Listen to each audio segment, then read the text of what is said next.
Hello everyone, welcome once again. Class 10th के students के लिए आज इस वीडियो में हम फिर से डिस्कस कर रहे हैं हाई स्कूल एग्जामिनेशन 2024 में आए हुए ग्रामर के पोर्शन को। लास्ट टाइम हमने बहुत सारी वीडियोस में 2023 के सभी सेट में जो ग्रामर पोर्शन दिया गया था उनको डिस्कस किया और आज से हम स्टार्ट कर रहे हैं 2024 के पेपर्स और हमारा पहला सेट है 817 HH। इस पेपर में डायरेक्ट से इनडायरेक्ट बनाने के लिए जो सेंटेंस दिया गया है वो इस तरह से है। Rashmi said to the stranger what is your name and where do you live. तो अभी तक आप समझ गए होंगे कि हमें सबसे पहला सेंटेंस डायरेक्ट से इनडायरेक्ट बनाने के लिए आता है और हमें उसमें सबसे पहले ये देखना है कि ये किस प्रकार का सेंटेंस है। ये है इंटेरोगेटिव, प्रश्नवाचक। तो सेड टू को चेंज करके लिखेंगे asked. Rashmi asked the stranger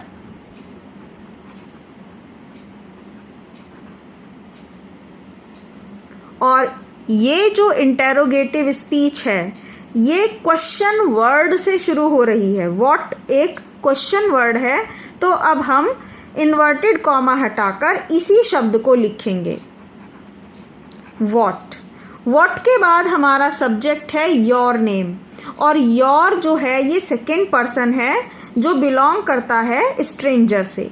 तो अब इसकी जगह हम स्ट्रेंजर के लिए बोलेंगे हिज नेम।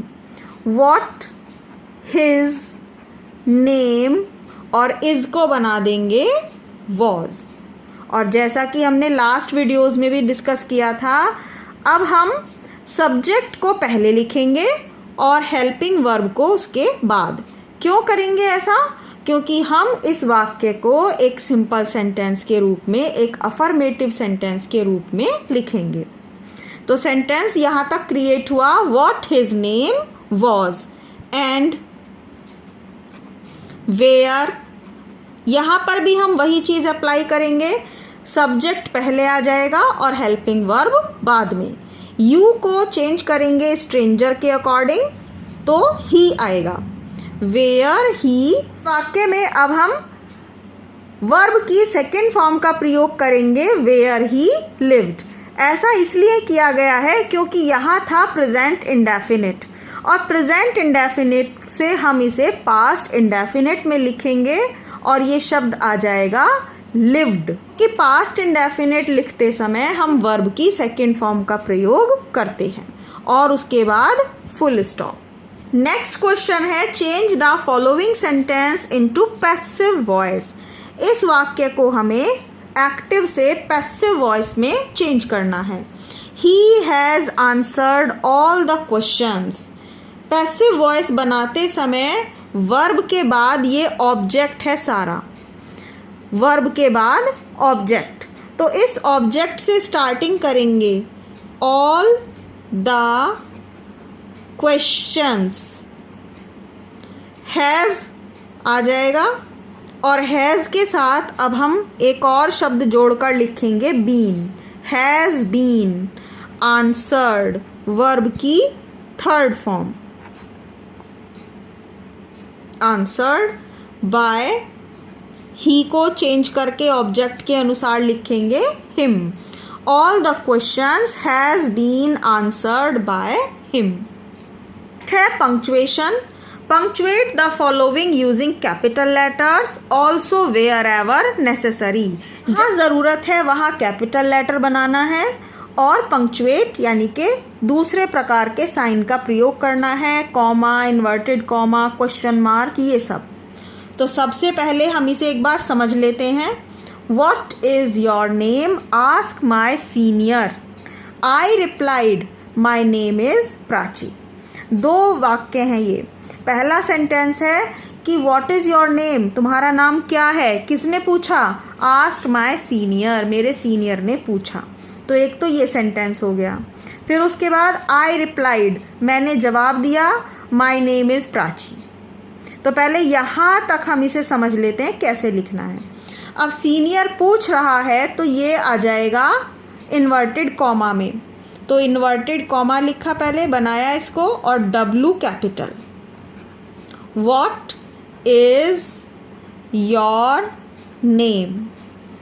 इसके बाद इन्वर्टेड कॉमा क्लोज और क्वेश्चन मार्क आ गया। आस्क्ड माय सीनियर और फुल स्टॉप। इसके बाद है आई को कैपिटल लिखेंगे, आई रिप्लाइड।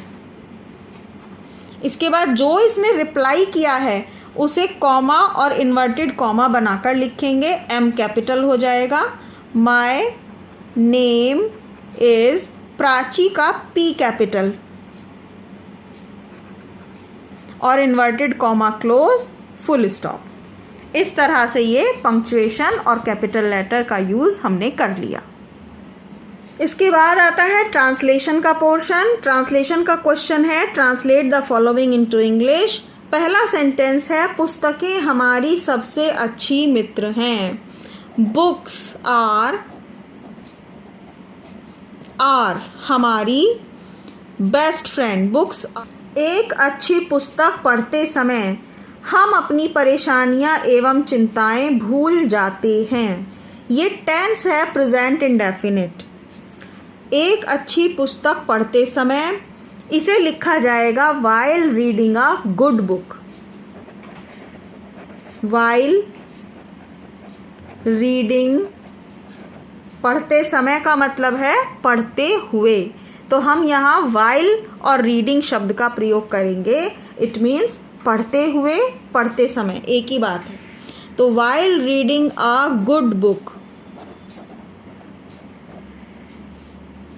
हम अपनी परेशानियां और चिंताएं भूल जाते हैं। तो हम भूल जाते हैं, वी फॉरगेट। फॉरगेट आएगा क्योंकि ये प्रेजेंट इंडेफिनिट है। We forget our problems. परेशानियों को कहेंगे प्रॉब्लम्स और चिंताओं के लिए आ जाएगा worries. While reading a good book, we forget our problems and worries. पुस्तकें हमें ज्ञान देने के साथ साथ चरित्र का निर्माण करती हैं। ये भी सेंटेंस है प्रेजेंट इंडेफिनिट, तो वर्ब में SEIS का प्रयोग करना पड़ सकता है। पुस्तकें लिखा है तो बहुवचन के साथ अब हम SEIS का प्रयोग नहीं करेंगे। पुस्तकें करती हैं तो फिर इसमें आएगा बुक्स। निर्माण करती हैं, build.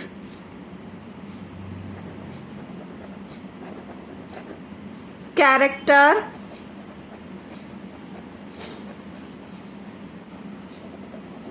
as well as giving us knowledge। Last sentence है, पुस्तकें हम में साहस एवं आशा का संचार भी करती हैं। संचार का इंग्लिश वर्ड आएगा यहाँ कम्युनिकेट। ट्रांसमिट भी आ सकता है और कम्युनिकेट भी। तो लिखेंगे बुक्स ऑल्सो कम्युनिकेट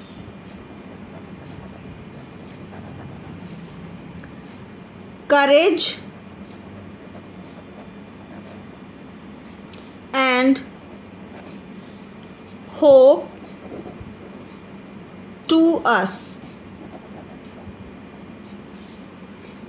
इस तरह से हमें ये ट्रांसलेशन कंप्लीट करनी है। एंड आई होप कि आपको ये वीडियो समझ में आई होगी, ये क्वेश्चन समझ में आए होंगे और देखिएगा आपके एग्ज़ाम में बहुत अच्छे मार्क्स आप गेट करेंगे। चैनल को सब्सक्राइब करना नहीं भूलिएगा। मिलते हैं नेक्स्ट वीडियो में। Thank you so much.